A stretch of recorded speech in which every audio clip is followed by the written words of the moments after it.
Welcome to Catholic Daily Mass Readings. Today is Friday, the 19th of June, 2026, Friday of week 11 in Ordinary Time. Today we celebrate Friday of week 11 in Ordinary Time. We are in the season of Ordinary Time. Today's Mass readings remind us of the importance of prioritizing our spiritual treasures over earthly ones. In the Gospel, Jesus teaches us that our hearts will be drawn to whatever we treasure most, and encourages us to store up treasures in heaven, where they will be safe from destruction. The story of Athaliah and Jehosheba in the first reading shows us the dangers of seeking power and control at any cost, and the wisdom of trusting in God's plan.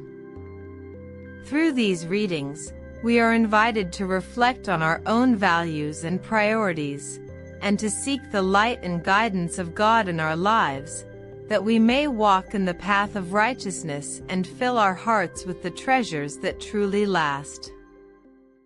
A reading from 2 Kings, chapter 11, verses 1 to 4 and 9 to 18 and 20.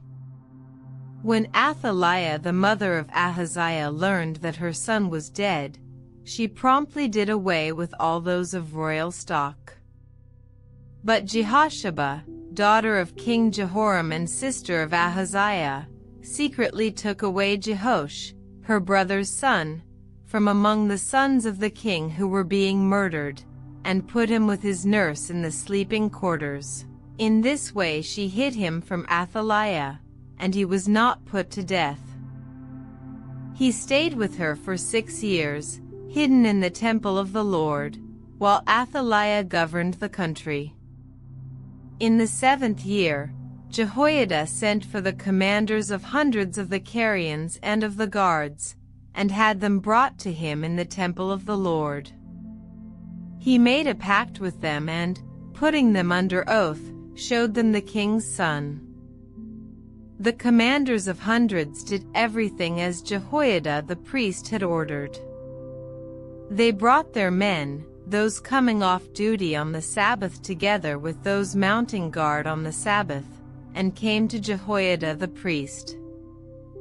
The priest equipped the commanders of hundreds with King David's spears and shields which were in the temple of the Lord.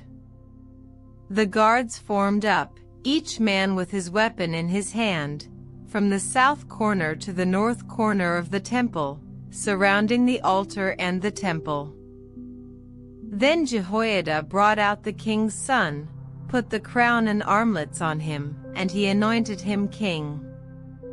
They clapped their hands and shouted, "Long live the king!" Athaliah, on hearing the shouts of the people, made for the temple of the Lord where the people were. When she saw the king standing there beside the pillar, as the custom was, with the captains and trumpeters at the king's side, and all the country people rejoicing and sounding trumpets, Athaliah tore her garments and shouted, "Treason! Treason!" Then Jehoiada the priest gave the order to the army officers, "Take her outside the precincts and put to death anyone who follows her." For, the priest had reasoned, she must not be put to death in the temple of the Lord. They seized her, and when she had reached the palace through the entry of the horses, she was put to death there. Jehoiada made a covenant between the Lord and king and people, by which the latter undertook to be the people of the Lord, and also between king and people. All the country people then went to the temple of Baal and demolished it. They smashed his altars and his images and killed Mutton, priest of Baal, in front of the altars. The priest posted sentries to guard the temple of the Lord. All the country people were delighted, and the city made no move. And they put Athaliah to death in the royal palace. A reading from the Holy Gospel according to Matthew, chapter 6, verses 19 to 23. Jesus said to his disciples, "Do not store up treasures for yourselves on earth, where moths and woodworms destroy them and thieves can break in and steal. But store up treasures for yourselves in heaven, where neither moth nor woodworms destroy them and thieves cannot break in and steal. For where your treasure is, there will your heart be also." The lamp of the body is the eye.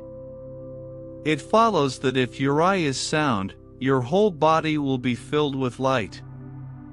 But if your eye is diseased, your whole body will be all darkness. If then, the light inside you is darkness, what darkness that will be? Take a moment to reflect. Jesus' words to his disciples are clear: do not store up treasures on earth, where they can be destroyed or stolen, but instead store up treasures in heaven, where they will last forever.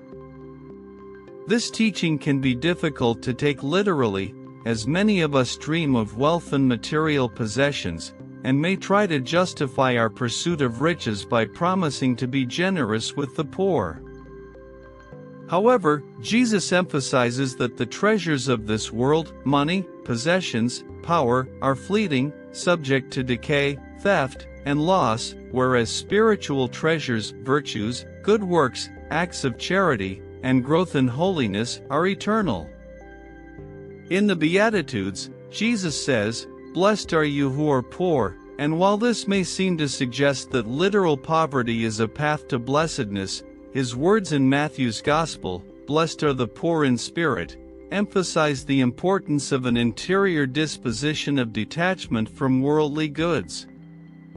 This detachment is not about destitution, but about being free from the attachments that hinder our union with God. We must be cautious not to assume that we can possess great wealth and remain truly poor in spirit, for the gospel ideal is a simplicity of life that fosters detachment from material security.